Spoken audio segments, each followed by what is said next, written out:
Asengi ozwa esika ozwa Bible na yo.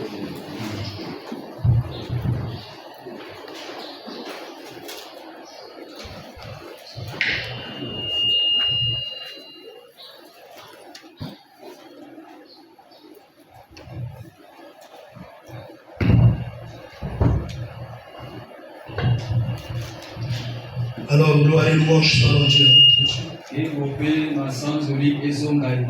Lui qui de nouveau nous a rassemblés encore ici ce matin. Il nous a fait beaucoup de bien.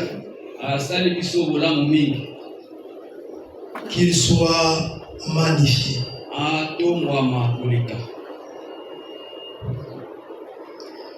Bien-aimés, nous sommes un dimanche.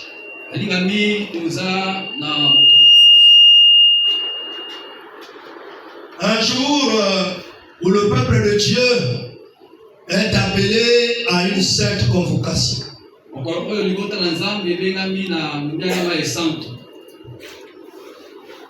Parce que l'Éternel qui nous a créés, parce que l'Éternel qui nous a sauvés, a un rendez-vous avec nous. Bien-aimé, j'ai quelques soucis, notre sonorisation était. Alors, bien-aimé, je voudrais encore revenir que le Seigneur a un rendez-vous avec nous. Et en ce matin, il nous invite tous de courir vers la carrière.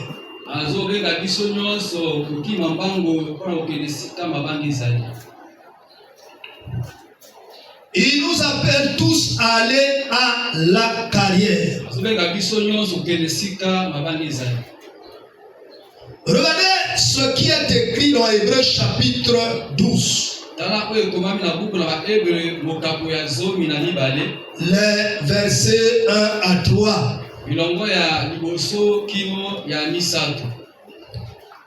La Bible dit ceci.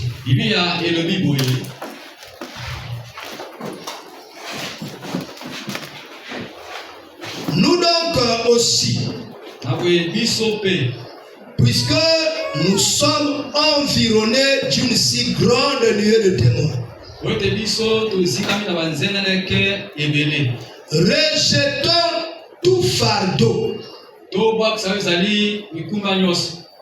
et le péché qui nous enveloppe si facilement, et courons avec persévérance dans la carrière qui nous est ouverte.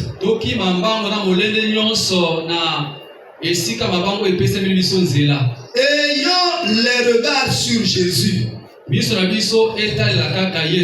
le chef et le consommateur de la foi, qui en vue de la joie qui lui était réservé, a souffert la croix, méprisé l'ignominie, et s'est assis à la droite du trône de Dieu.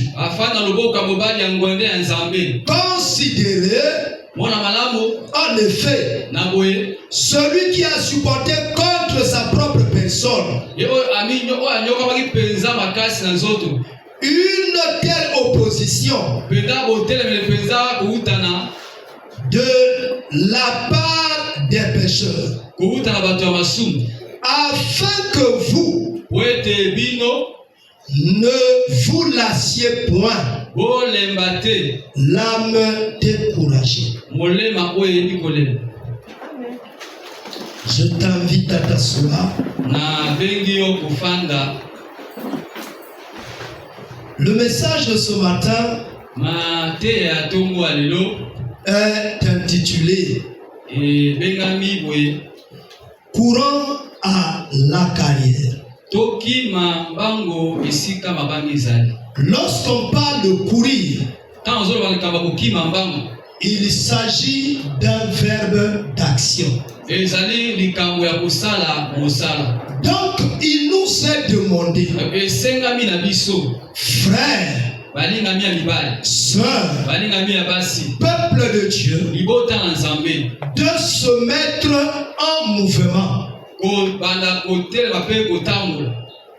et de se déplacer. Mais on nous dit que ce déplacement, nous devons le faire pour arriver à la carrière. Ça te semble même bizarre. Maintenant, posons-nous la question.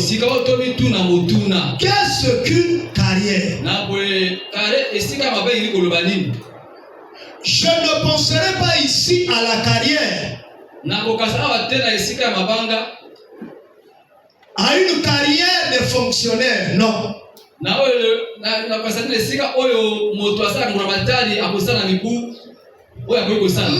je pense à une carrière comme site.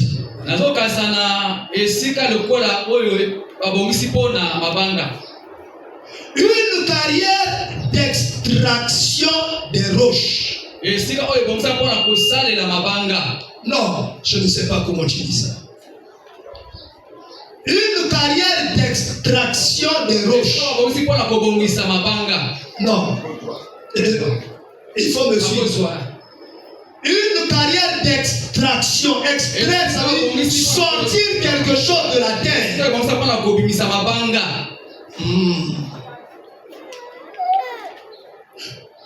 Souvent, mes amis, lorsqu'on parle d'une carrière, et surtout en ce qui concerne une carrière de pierre, et c'est souvent une carrière qui est à ciel ouvert.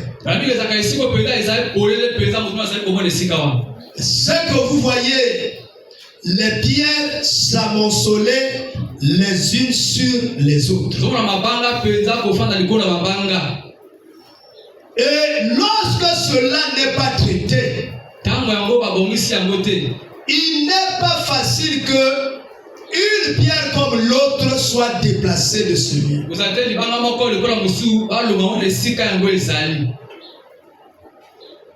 Alors, lorsque nous parlons de carrière, vous pensez tout de suite à un lieu où on doit administrer un traitement à des pierres.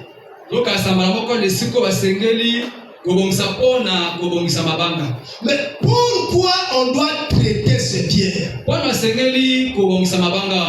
qu'il y a un objectif. Parce qu'il y a une utilisation qu'on veut faire de ces pierres. Parce que celui qui n'a pas besoin d'utiliser ces pierres n'ira jamais à la carrière pour les extraire et souffrir à leur traitement et encore les transporter. Ça demande des moyens assez lourds. Pourquoi? Cela pour un but. Parce que ces pierres sont destinées à construire des édifices de valeur.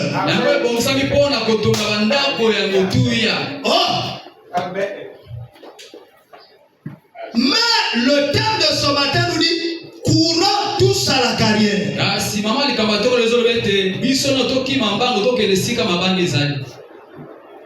Là-bas,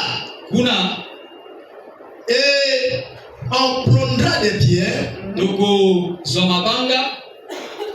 on les taillera, on les transportera et ces biens servent à la construction des édifices de plusieurs natures. Pensons à un pont.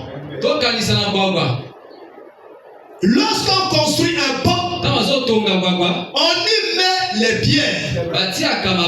Et les pierres doivent servir de fondement à rendre les différentes parties du pont solides.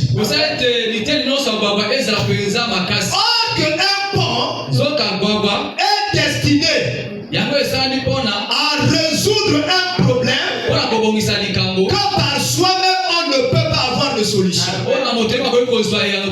À rallier deux endroits où on veut quitter un endroit pour aller à un autre afin d'arriver à un résultat. Est-ce que vous percevez le message? Amen. Et lorsqu'on parle des biens qu'on a extrait d'une carrière, elles servent aussi à faire des routes. Il faut être fort ce matin. Ne sois pas trop long, il faut être fort. Je crie, toi tu me tires vers le bas. Il faut être fort, il faut suivre le rythme. Et lorsqu'on parle de biens, cela sert à construire des routes. Pourquoi on doit construire les routes? Parce que la route sert de chemin. Amen.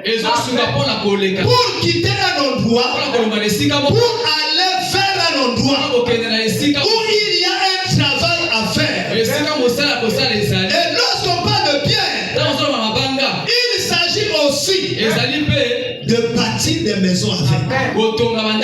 Et la maison, c'est l'édifice qui nous protégera contre plusieurs intempéries. La fraîcheur, les vents et tout autre pareil. Et la maison nous épargne même des insectes,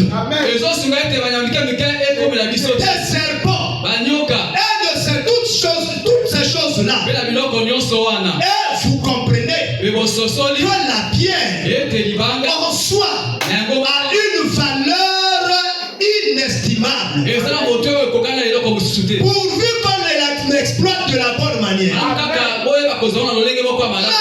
si on dit que la pierre doit servir à bâtir des maisons, que penserez-vous à Ephésiens chapitre 2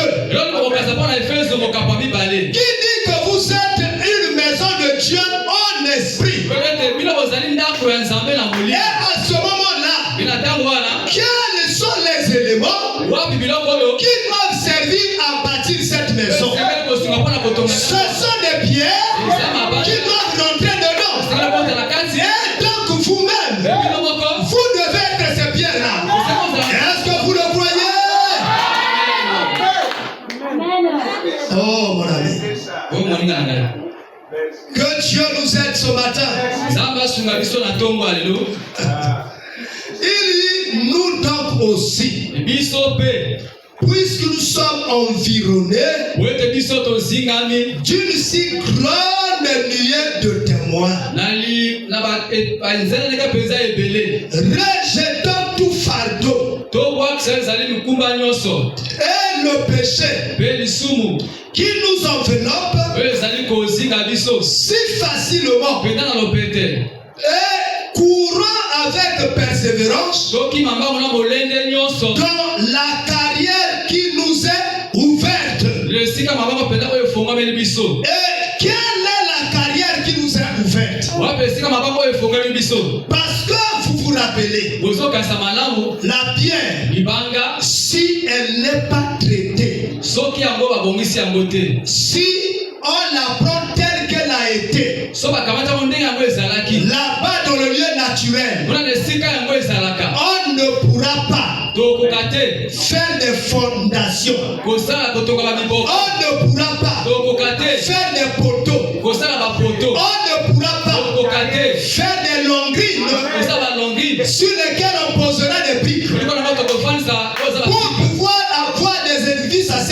Dieu. Mon ami, je parlerai ici de l'homme que nous sommes. Mon ami, lorsque nous sommes nés, nous sommes à l'état naturel. Il faut encore que nous soyons traités. Et voilà pourquoi nous soyons traités. Nous devons aller vers la carrière. Regardez la pierre. Elle est là. Quelque part au Dieu, si on est ici à Brazzaville. Et si on va à Bouti, je crois qu'on trouve aussi des pierres. Mais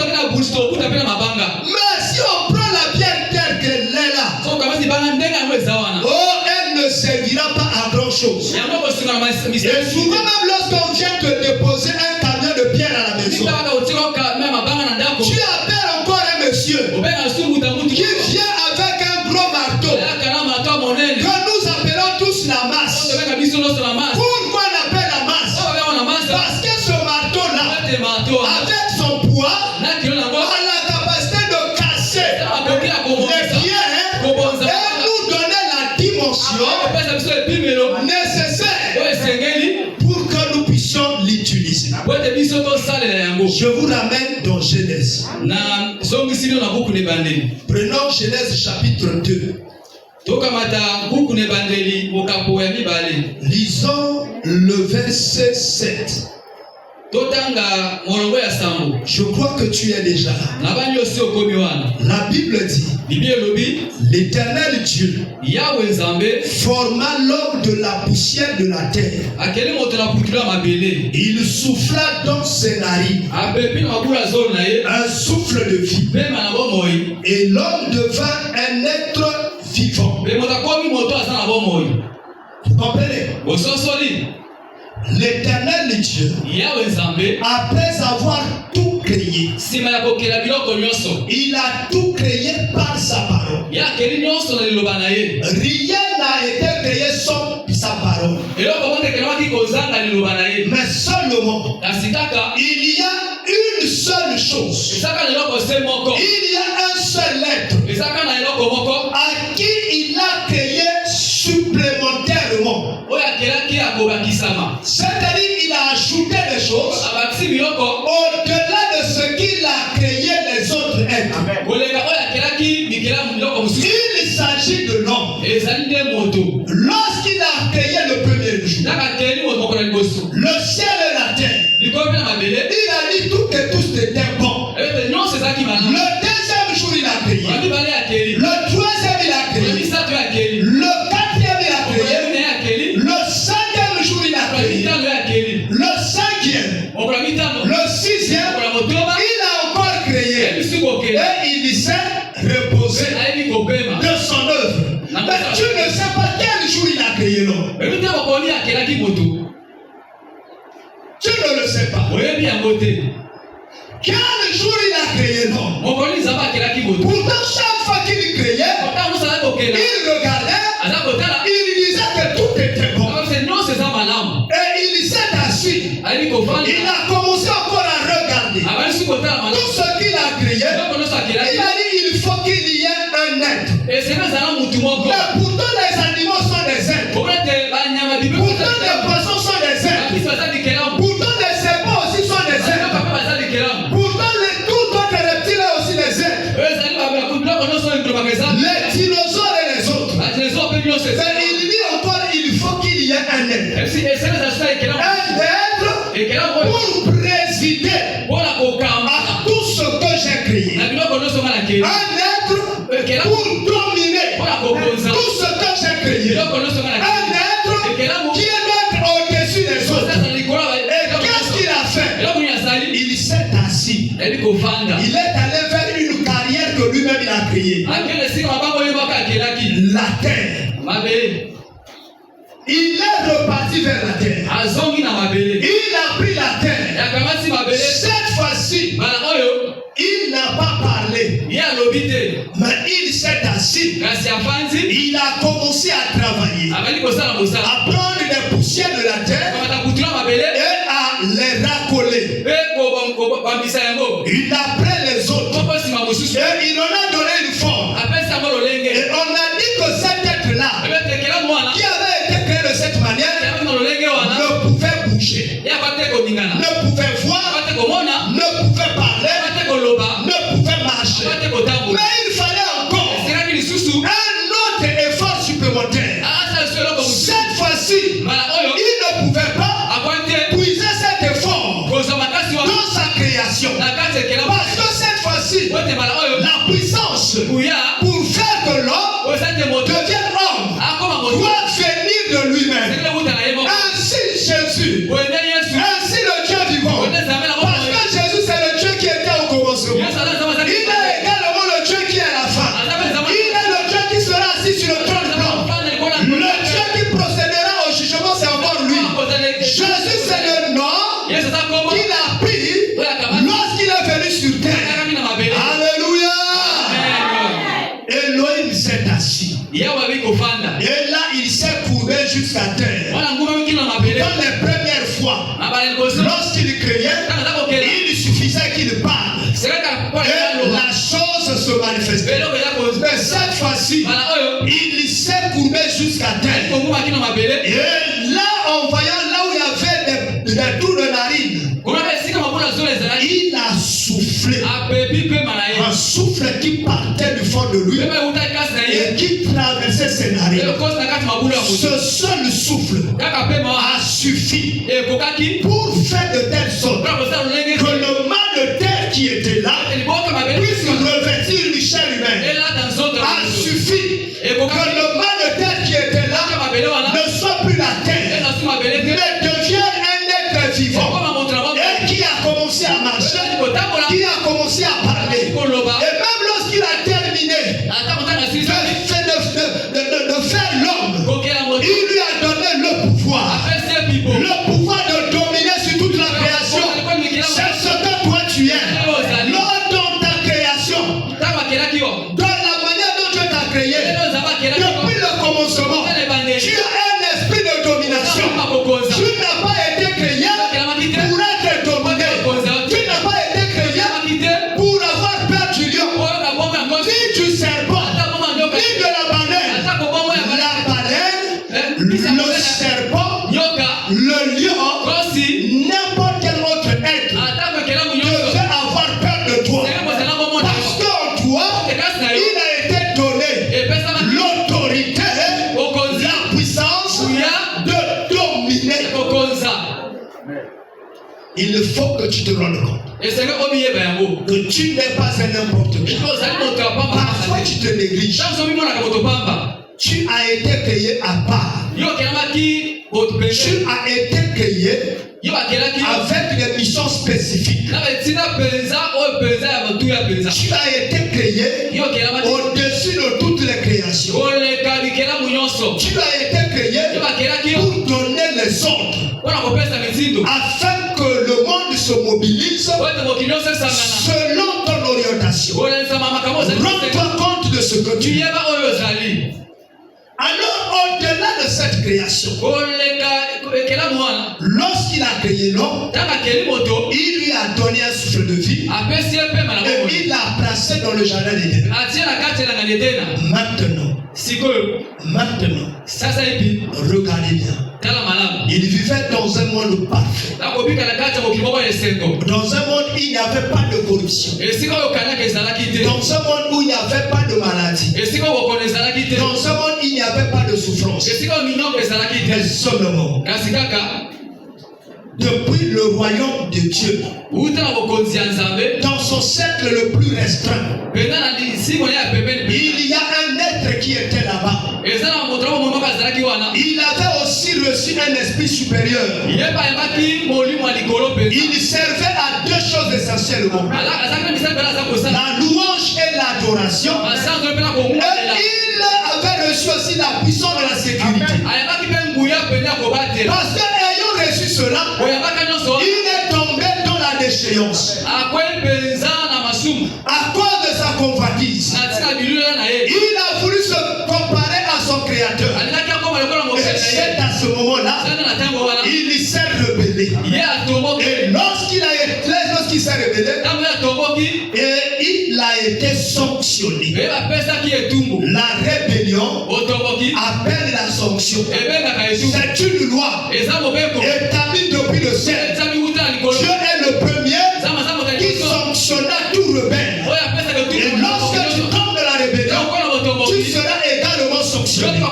Mais lorsqu'il a été sanctionné, il est tombé plus bas. Parce que lorsqu'on est sanctionné, on perd son autorité.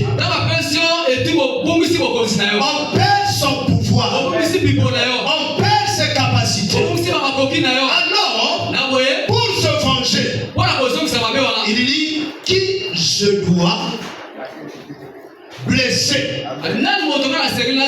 pour que Dieu soit touché. Vous savez, si tu as un problème avec quelqu'un qui se sent inférieur à toi, qui ne peut pas te faire la guerre, il va essayer de regarder dans ta famille qui il pourra faire la guerre afin que cela te touche. Est-ce que c'est ta femme? Est-ce que ce sont tes enfants? Il va attaquer un être que tu aimes le plus. Alors il a compris. Il a regardé dans la création de Dieu. Il a compris qu'il n'y avait pas une personne, une chose, un bien qui est plus de valeur que l'homme. Il dit c'est l'homme que Dieu a créé le dernier. C'est l'homme à qui Dieu a donné les pouvoirs. C'est l'homme à qui Dieu a donné la domination. Alors, pour mettre Dieu en difficulté, je vais m'attaquer à l'homme. Et rappelez-vous, le diable ne pouvait pas vaincre l'homme comme le mari. Pourquoi? Parce que lui, il est le spirituel. Lui, il est le spirituel. Alors il dit, mais en s'attaquant au spirituel, je vais échouer. Parce qu'en l'homme, Dieu a mis l'esprit supérieur. Son esprit à lui. Or que je ne peux pas vaincre l'esprit de Dieu. Et qu'est-ce que je dois faire? Il a dit, il y a une dérivée de l'homme. Il y a quelque chose qui a été tiré de l'homme. Pour tirer cette chose, Dieu a fait entrer l'homme d'abord dans la faiblesse. Dans un profond sommeil. Vous savez, dans le domaine spirituel, lorsqu'on dit que tu es tombé dans le sommeil, c'est que tu es tombé dans un moment où tu ne peux plus rien discerner, où tu ne peux plus réagir, où tu ne sens même pas le mal. Regardez les soulards, ils combattent leur propre vie, ils font du mal à leur propre organisme. Regardez les fumeurs de cigarettes, regardez les fumeurs de champs, ils détruisent leur propre vie, mais ils ne se rendent pas compte. Pourquoi? Parce qu'ils sont dans un sommeil. Et ma soeur, mon frère, ce matin, tu peux te rendre compte que tu es dans un profond sommeil. Lorsque toi, tu es en train de faire des choses qui détruisent ta propre vie, comme les avortements, comme la vie d'impudicité, comme la vie de mensonge. Parce que la vie de mensonge appelle Satan dans ta vie. Le profond sommeil emmène le trouble dans la vie des gens.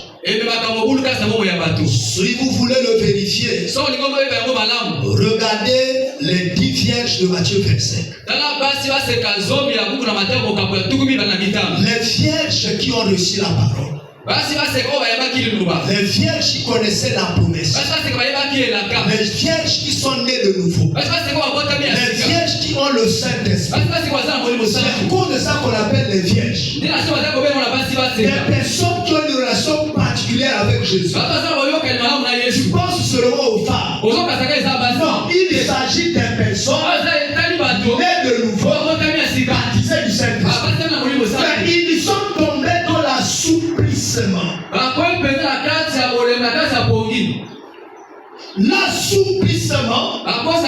Ce n'est pas seulement un sommeil, mais c'est un sommeil où vous sentez un souffle qui fait que vous vous endormez encore plus profondément. Il y a des jours, il y a une grande pluie qui est tombée dans votre vie. Combien de fois tu dors même dans un hangar? Combien de fois tu dors dans une maison avec des dents?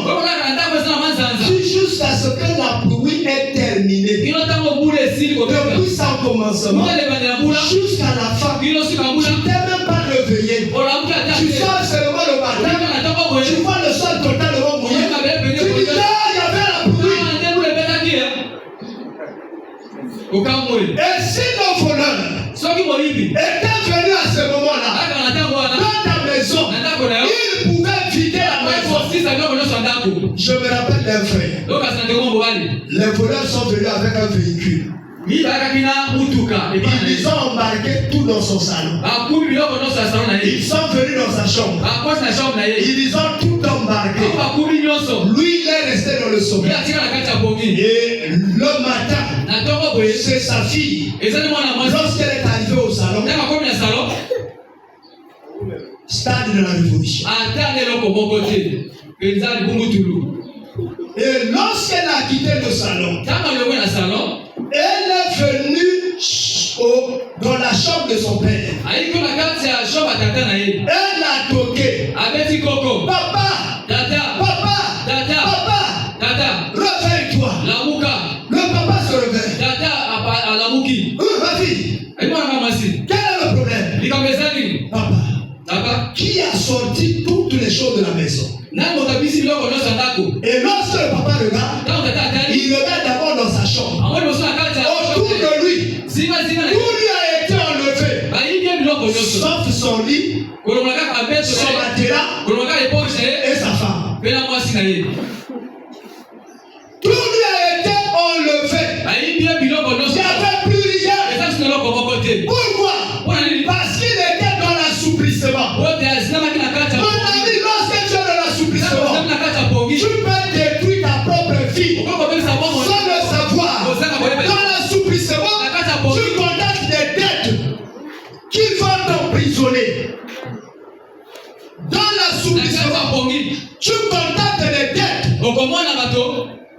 Tu contactes des dettes qui vont te condamner. Tu te réveilleras un matin. Le bailleur de fonds qui est devenu détenteur de ta carte monétique. Dès que le boss a viré, lui il s'est présenté au distributeur. Et lui dans le code aussi. Pourtant le code est personnel. Le code est secret. Le fait que toi tu aies contacté la dette, tu as ouvert ton code et tu l'as donné à quelqu'un qui ne veut pas l'avoir. Vous voyez? Or que le code est un pouvoir. Et tu as vendu ton pouvoir. Vous vous rappelez que Ésaü avait vendu quoi? Son pouvoir. À cause de quoi? De la nourriture. Nombreuses des frères, nombreuses des sœurs vendent leur pouvoir qui leur a été conféré par Dieu à cause des biens de ce monde.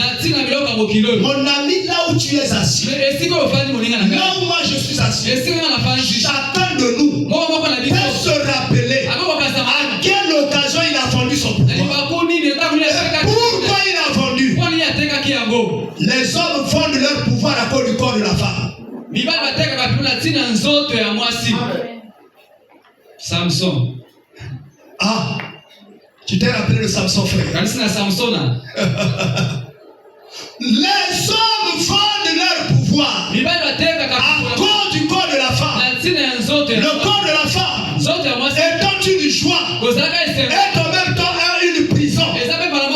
Ça dépend de ce que tu fais. Ça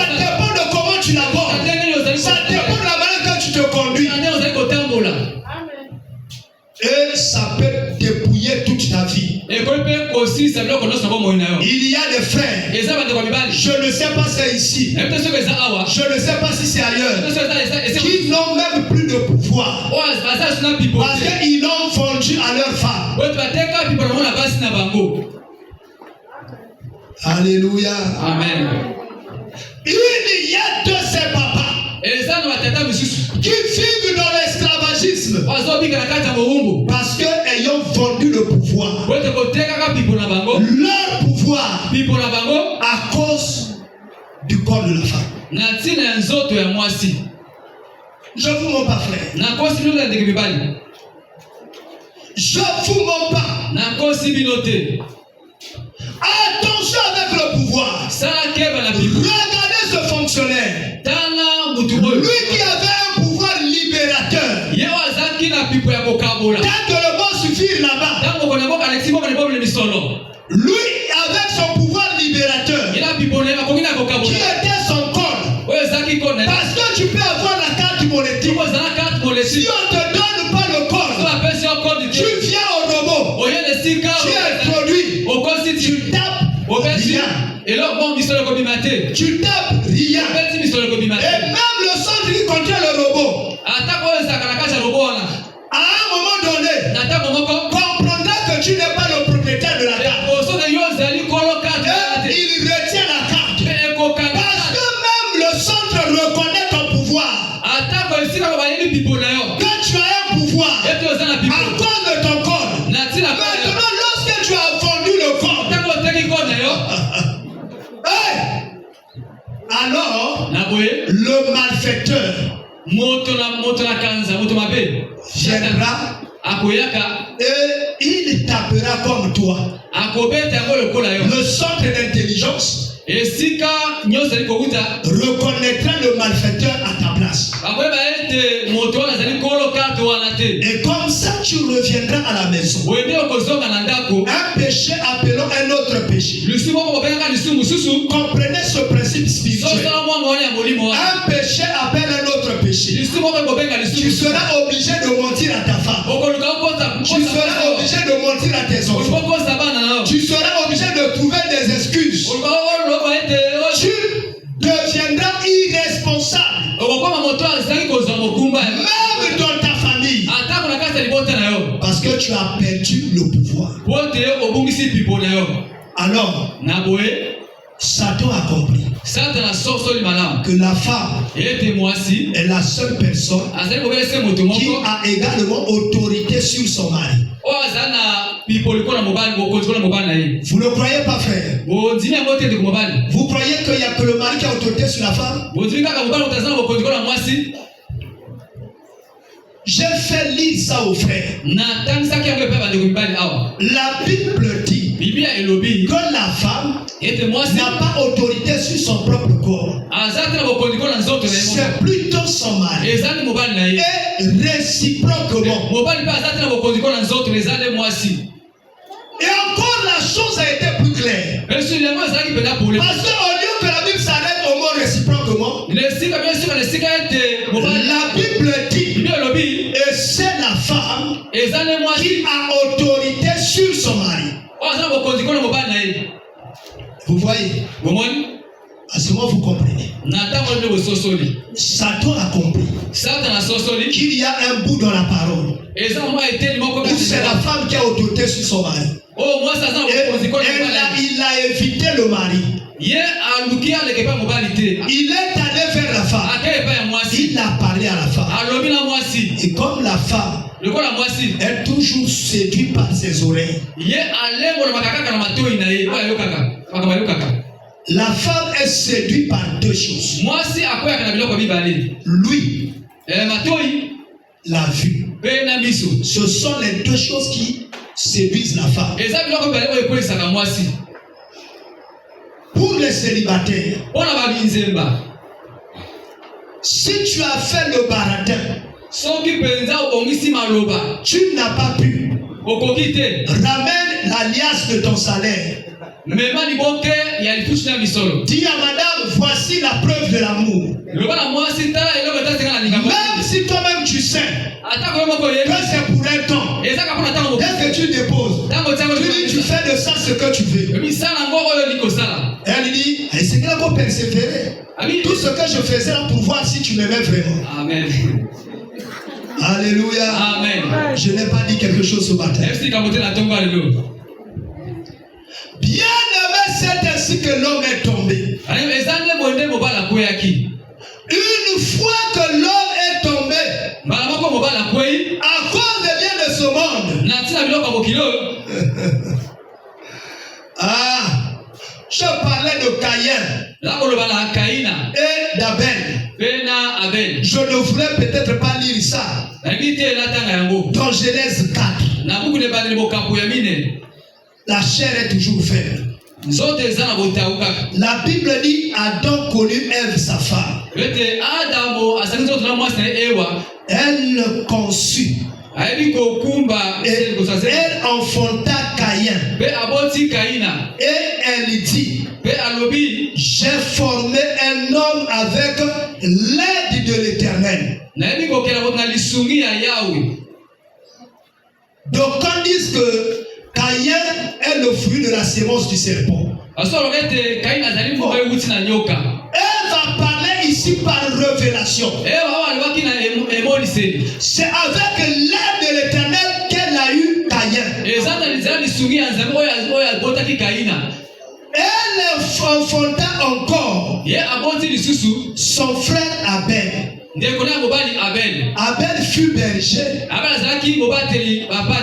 et Caïn fut laboureur. On peut sauter, n'est-ce pas?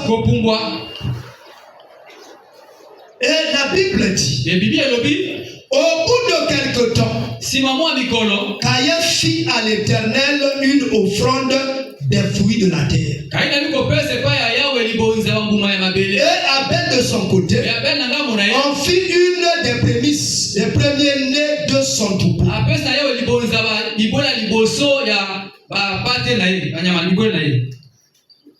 Et de leur graisse, l'Éternel porta un regard favorable sur Abel et sur son offrande. Qu'est-ce qui arriva à Caïn? Il ne porta pas un regard favorable sur Caïn et sur son offrande. Caïn fut très irrité et son visage fut abattu. Et qu'est-ce qui arriva à la fin? Il tua son frère.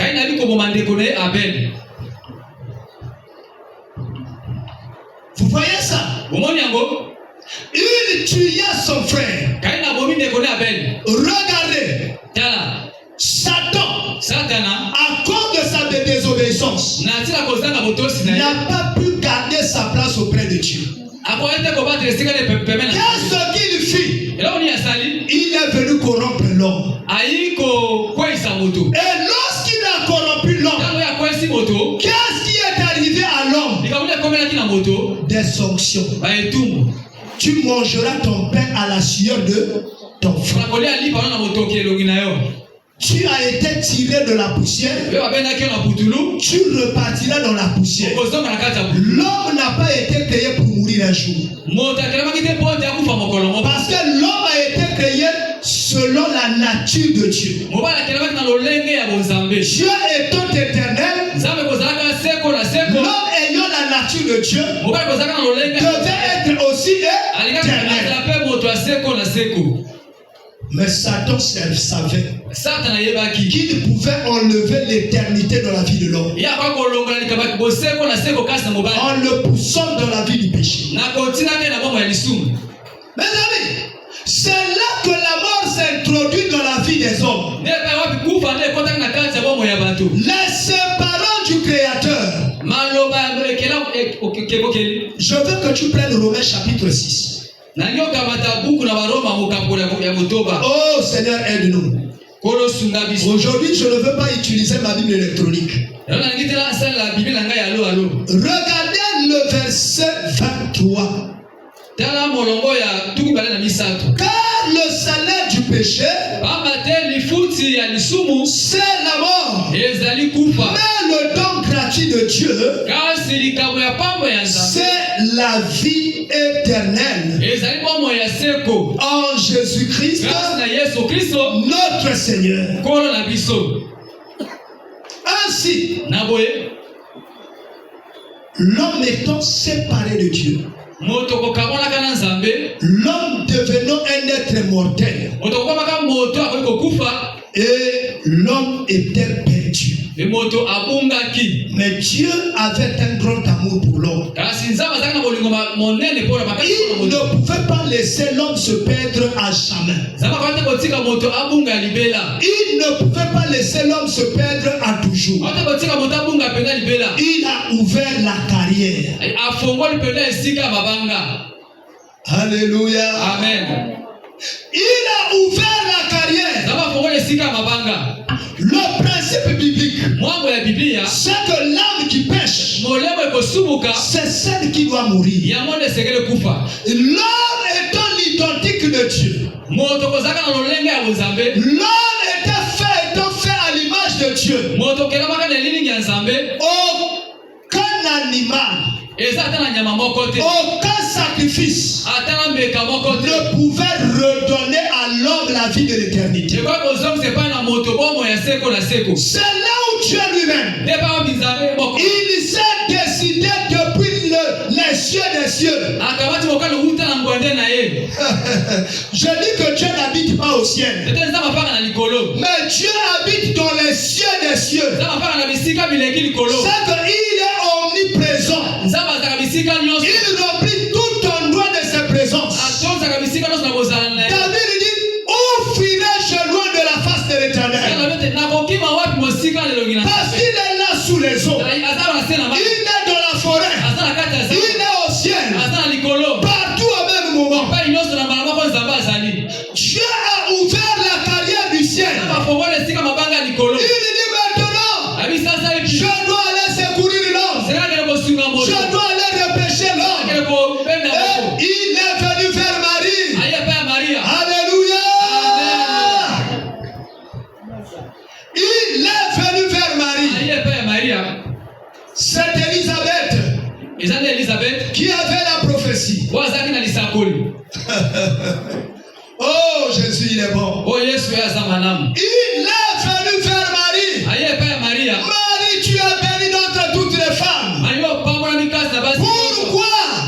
Le Seigneur t'a choisi comme passerelle pour qu'il vienne au monde. Marie, tu es bénie d'entre toutes les femmes. Cela ne nous emmène pas à adorer Marie. Cela ne nous emmène pas à prier Marie. Parce que Marie n'est qu'une passerelle. Marie n'est qu'un passage. Marie n'est pas la divinité. Marie n'est pas Dieu. On est appelé à prier que Dieu. On est appelé à adorer que Dieu. On ne doit pas adorer l'être humain. N'adorez jamais le pasteur. N'adorez pas le prophète. N'adorez pas l'apôtre. N'adorez pas le bishop. Ni l'archibishop. Ni l'archevêque. Adorez l'Élohim. Le Dieu qui utilise le bishop. Le Dieu qui utilise le prophète. Adorez Elohim. Le Dieu qui utilise le pasteur. Amen. Alléluia. Amen.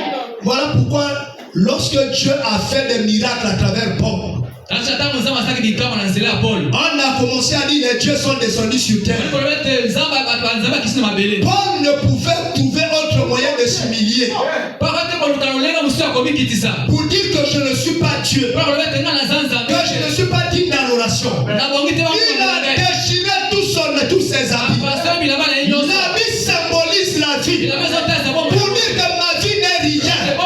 La vie de Dieu seul a une valeur au-delà de toute vie. Alléluia. Toi qui viens à l'église pour le pasteur, oh, tu t'es déjà embrouillé. Tu as perdu les pédales. Tu es voué à l'enfer.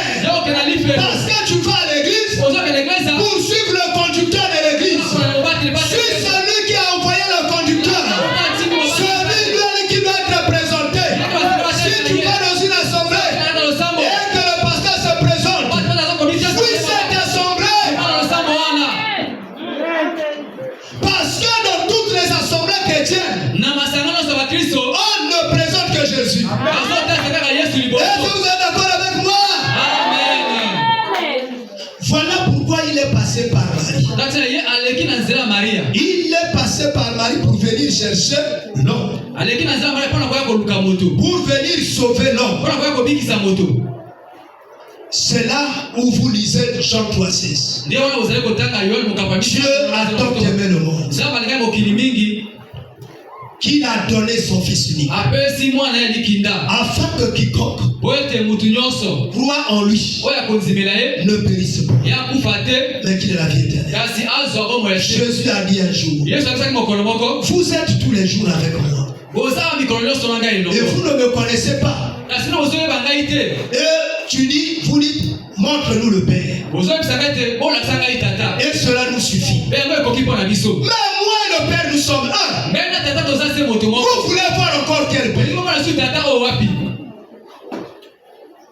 C'est lui le Père qui est venu chercher et sauver ce qui était perdu. Il est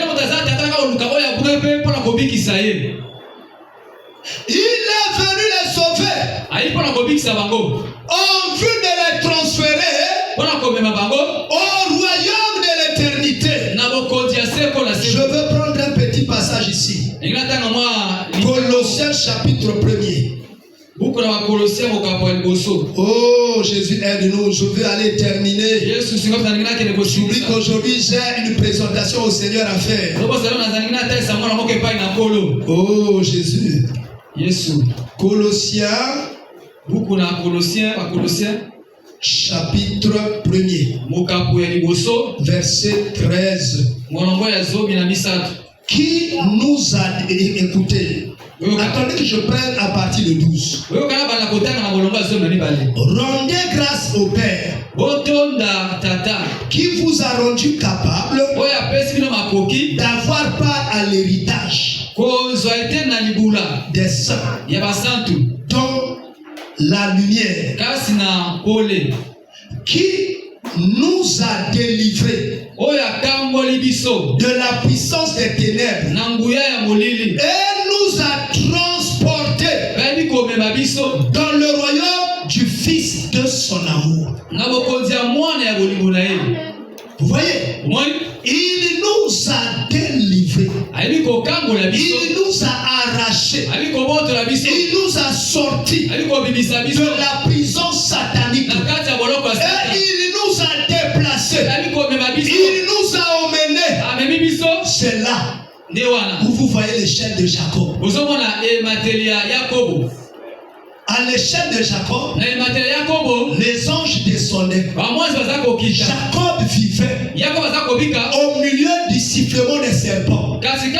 Or, le serpent, c'est l'image du diable. Jacob vivait au milieu des cris des chacals, au milieu des vipères. Mais une échelle est partie de haut et descendue jusqu'à lui. Et c'est sur cette échelle que les anges de Dieu descendaient et montaient. C'est sur cette échelle une alliance nouvelle a été établie. Et c'est sur cette échelle où lui, il pouvait maintenant monter pendant qu'il se sentait abandonné, pendant qu'il se sentait dans la forêt, pendant qu'il était seul.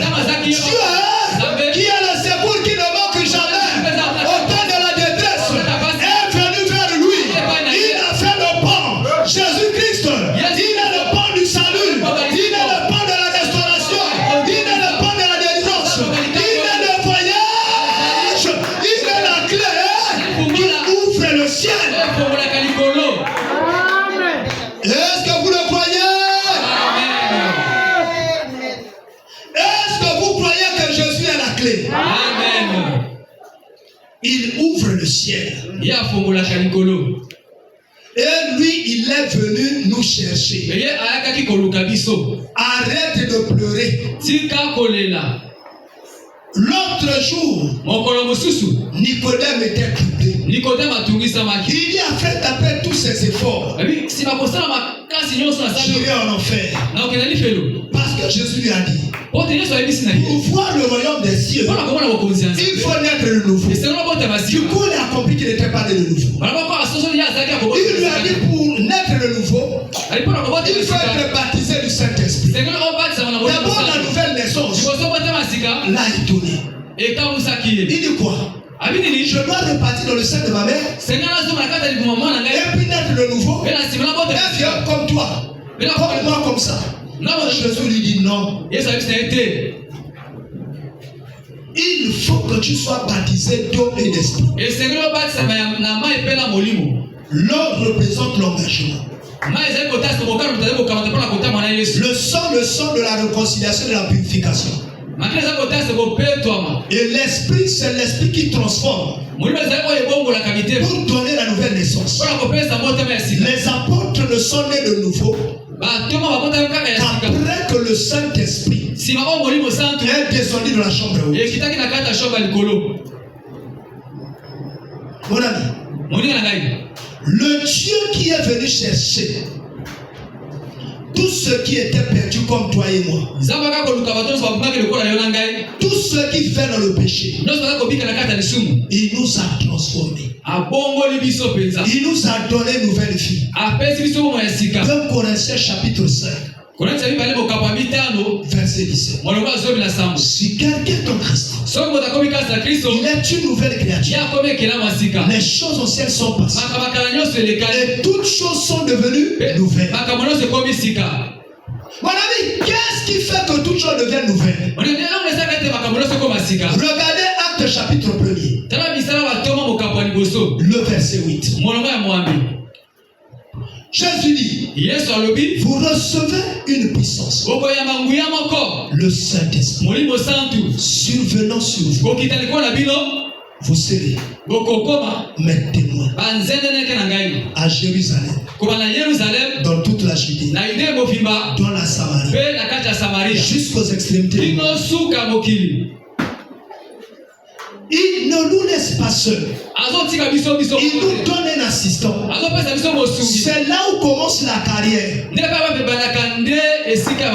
Lorsque le Saint-Esprit vient, regardez Jean 16. On dit qu'est-ce qu'il fait? Il convaincra le monde en ce qui concerne le péché. Il commence à tailler. Il commence à tailler. Tu étais menteur. Il détache le monde. Tu étais bandit. Il détache le monde. Tu étais impudique. Il détache l'esprit d'impudicité. Tu étais voleur. Il détache l'esprit qui créait le vol. Tu étais soulard. Il détache l'esprit qui te menait toujours à boire jusqu'à saouler la gueule. Il commence à te tailler. Il commence à enlever tous ceux qui t'empêchaient d'être meilleur. Vous voyez, lorsque on devait bâtir le tabernacle, on devait se servir des plantes très solides, des plantes qui résistent à l'épreuve du temps. Et ces plantes-là, on les trouve dans le désert. Vous voyez, si cette plante-là a 2 mètres maintenant, donc si la plante arrive à 2 mètres de hauteur, elle a déjà fait plus de 20 ans. Et elle est très solide. Pour déraciner cette plante, on souffre. Mais pour enlever, je ne sais pas comment vous appelez ça, ces choses-là qui sont comme, je ne sais pas, même lorsque vous enlevez l'écorce, pour tailler rien que les branches et les souches qui lient la branche et le tronc, c'est très dur. Et lorsque cette plante est utilisée, elle reste le plus longtemps possible. Vous voyez? Et c'est ça que le Seigneur est en train de faire. Il nous taille chaque jour. Il nous enlève enlève les souches. Mais ça prend du temps. Parce que lui, il n'est pas précis. Il ne fait pas les choses qui doivent se rétrograder. Il fait des choses qui doivent se mettre longtemps. Et voilà pourquoi nous on parlait de la carrière. Christ est la véritable carrière. Pour donner la véritable vie aux enfants de Dieu. Pour donner la bonne forme aux enfants de Dieu. Mon ami vient à la carrière. Nous fuyons la carrière. On dit, oh, les enseignements sont trop difficiles. Oh, ce que le Seigneur me demande est trop difficile. Tu ne feras pas par tes efforts. Il ne te laisse pas seul. Il te donne un compagnon. Et quelqu'un qui t'aidera. On dit, lorsque le Saint-Esprit sera venu. Jean 16. Il ne parlera pas de lui-même. Il prendra tout ce qu'il aura entendu de moi. Et il vous le donnera. Le Saint-Esprit nous transfère dans le royaume de Dieu. Dans le royaume de son amour. Arrêtez de pleurer. Arrêtez de se lamenter. Tout ce qu'on doit faire, c'est de prendre le départ. Tout ce qu'on doit faire, c'est de prendre la marche. N'hésite pas. N'aie pas peur. Ne dis pas que c'est trop difficile. Est-ce que je pourrais abandonner ci? Est-ce que je pourrais abandonner ça? Dieu lui-même, il lui qui fait les choses au temps convenable. Il ne fait pas les choses avant le temps. S'il le fait avant le temps, tu tomberas. Il ne fait pas les choses après le temps. Il fait les choses au temps convenable. Lui-même, il te donnera la force. Lui-même, il te taillera. Au temps de Christ, il t'enlèvera la haine dans le cœur. Au temps de Christ, il t'enlèvera la jalousie. Au temps de Jésus, il t'enlèvera la convoitise. Même ceux qui se moquaient de toi commenceront à te convoiter. Commenceront à s'interroger comment tu as fait. Venons à la carrière. Il nous appelle. Kolo Yesu abyanginga, abyanginga. Mwana Nzambe abyanginga, eloko nini ngai nakomenga. Kele matokenda nakokende maboko bamba.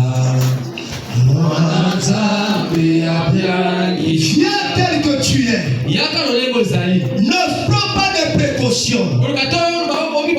Viens avec tes faiblesses. Viens avec tes incapacités. Jésus t'aime ce matin. Jésus va te transformer. Jésus va te transformer. Jésus va changer ta vie. Là où tu n'as pas été capable, lui qui t'appelle, lui te donne la capacité. Lui qui t'appelle, lui te donne le nouveau changement.